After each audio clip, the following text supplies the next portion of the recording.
আসসালামু আলাইকুম এভরিওয়ান। এখন বানাচ্ছি আমি 5 স্টার হোটেলের চা।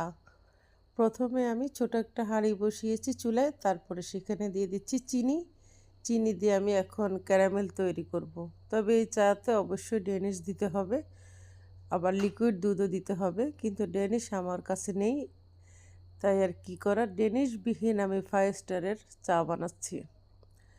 এটা অবশ্য আমি জীবনে ফার্স্ট বানাচ্ছি, দেখা যাক কেমন হয়। তবে এখানে লাইটিংয়ের কারণে পারফেক্ট কালারটা আসে না। ভূমিকম্পে সব লাইট টাইট ভেঙে ফেলছে, ছোট লাইটে ভালোভাবে ফোকাস হচ্ছে না। ক্যারামেল তৈরি হয়ে গিয়েছে, সেখানে আমি দিয়ে দিয়েছি পানি।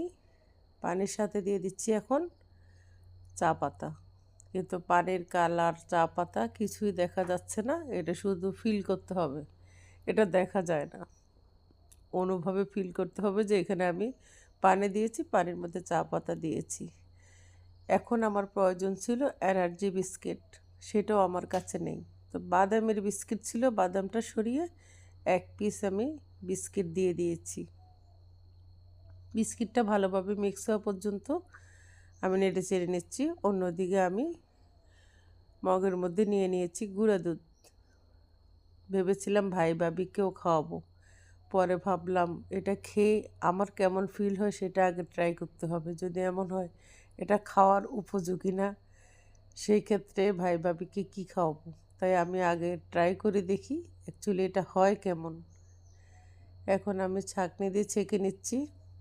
এখানেও কিন্তু আমার চায়ের কালার দেখা যাচ্ছে না, কারণ বাসার সবগুলি বাল্ব একদম ছোট, ভালো করে আলোই নেই।